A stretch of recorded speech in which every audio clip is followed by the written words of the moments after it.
ইসিকে প্রধান উপদেষ্টার কার্যালয় থেকে চিঠি পাঠানো হয়েছে। এ বিষয়ে বিস্তারিত জানাতে নিউজরুম থেকে যুক্ত হচ্ছেন সাজেদা সুইটি। তিনি আমাদের বিস্তারিত জানাবেন এই বিষয়ে। সুইটি, আপনার কাছে জানতে চাচ্ছিলাম এই বিষয়ে বিস্তারিত জানাবেন। ধন্যবাদ ফারহিন, ঠিকই বলেছেন এবং নির্বাচন প্রিয় বাংলাদেশি মানুষদের জন্য এটা অবশ্যই খুবই গুরুত্বপূর্ণ তথ্য। বিশেষ করে গতকাল ৫ আগস্ট প্রধান উপদেষ্টা জাতির উদ্দেশ্যে ভাষণে ব্যাপারটি জানিয়েছিলেন যে তিনি এই ব্যাপারে নির্বাচনের ব্যাপারে আনুষ্ঠানিকভাবেই এগোচ্ছেন। তার মুখ থেকে এই ঘোষণাটি গতকালই এসেছে যে আগামী বছরের ফেব্রুয়ারির প্রথমার্ধে জাতীয় নির্বাচন অনুষ্ঠিত হবে এবং এই জন্য আনুষ্ঠানিকভাবে আয়োজন শুরু করতে প্রস্তুতি নিতে তিনি সিইসি বরাবর প্রধান নির্বাচন কমিশনার বরাবর চিঠি দেবেন এবং কয়েক ঘন্টার ব্যবধানে মানে তার পরদিন আজকে আমরা এই তথ্য জানলাম। মিনিট ১৫ আগে আমাদেরকে প্রেস উইং থেকে প্রধান উপদেষ্টার প্রেস উইং থেকে জানানো হয়েছে যে প্রধান উপদেষ্টার কার্যালয় এরই মধ্যে চিঠিটা পাঠিয়ে দিয়েছে ইসি বরাবর। আমি যদি একটু পড়ে শোনাই,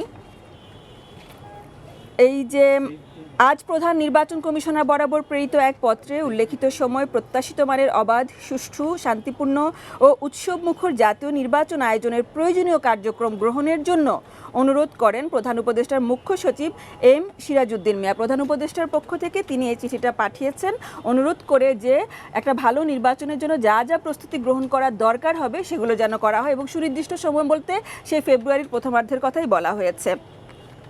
গতকাল যে ভাষণটি দেওয়া হয়েছে সেই ভাষণটি বিভিন্নভাবেই বিশেষ করে নির্বাচন কেন্দ্রিক যে প্রস্তুতি বহুবিধ ব্যাপারেই গুরুত্বপূর্ণ। এক, তিনি বলেছেন যে ওই সময়টিতে নির্বাচন হবে।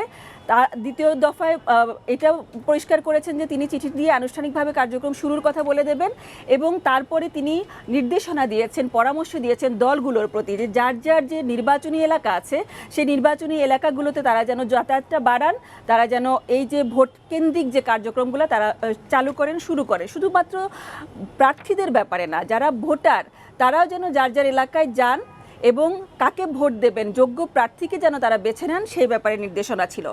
প্রধান উপদেষ্টা এই পর্যন্ত যতবারই নির্বাচন কেন্দ্রিক কথা বলেছেন একটা কথা বারবার বলেছেন, এই নির্বাচনটি যেন খুবই ভালো হয়, উৎসব মুখর হয়, ঈদের মতো আনন্দময় হয়, সেই চেষ্টা তাদের থাকবে। এই কারণে বারবার বলছেন যে গত ১৫-১৬ বছরে বাংলাদেশের মানুষ একটা ভালো ভোট পায়নি। এমন অনেকে আছে যে গত ১৫ বছর আগেই হয়তোবা তিনি ভোটার হয়েছেন কিন্তু সুন্দরভাবে ভোটটা দিতে পারেননি। কেউ কেউ ১০ বছর আগে ভোটার হয়েছেন, কেউ কেউ আবার একদমই এবার নতুন প্রথমবারের মতো ভোট দিবেন। তার মানে তাদের সবার জন্য যেন অভিজ্ঞতাটা খুবই আনন্দময় হয়, তারা যেন ভালো একটি ভোট পান সে ব্যাপারে একদমই নিশ্চয়তা দেওয়ার চেষ্টা করা হচ্ছে। এর আগেও আমরা দেখেছিলাম যে প্রধান উপদেষ্টার সাথে আইন শৃঙ্খলা রক্ষাকারী বাহিনীর যে প্রতিনিধিরা আছেন তাদের একটা বৈঠক হয়েছিল, দুইটা বৈঠক হয়েছে যে নির্বাচনের যে প্রস্তুতিগুলো আছে তারা কিভাবে নিচ্ছেন, শান্তিপূর্ণ সহিংসতা মুক্ত একটি ভালো নির্বাচনের জন্য তাদের সহযোগিতা, তাদের কার্যক্রম খুবই ইম্পর্ট্যান্ট। সে কারণে বলা হয়েছিল যে সেপ্টেম্বর থেকে ৩ মাসব্যাপী ১.৫ লাখ পুলিশকে যারা ফিল্ডে থেকে কাজ করবে নির্বাচনের সুন্দর আয়োজনের জন্য তাদেরকে প্রশিক্ষণ দেওয়া হবে। তারা প্রশিক্ষণে পেয়ে প্রশিক্ষিত এই পুলিশরা নির্বাচনের মাঠে থাকবেন।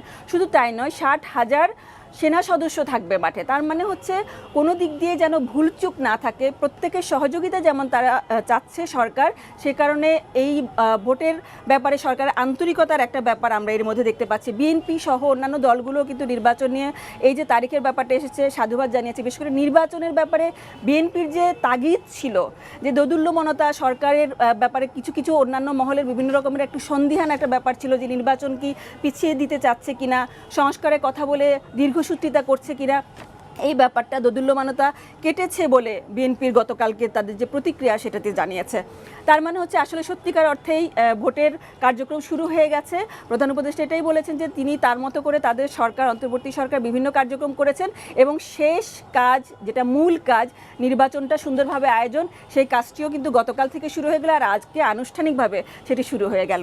এই হলো পরিস্থিতি। বোঝাই যাচ্ছে যে অন্যান্য দলগুলা বা যারা অংশীজনরা আছে তারাও এই ব্যাপারে প্রতিক্রিয়া দেবেন বা আমরা সিইসির কাছ থেকে, ইসির কাছ থেকে আরও কিছু প্রতিক্রিয়া পাবো বা তাদের প্রস্তুতিগুলো এবার জোর কদমে জোরভাবে আরও যে আসবে সেই তৎপরতাগুলো আমরা দেখতে পাবো।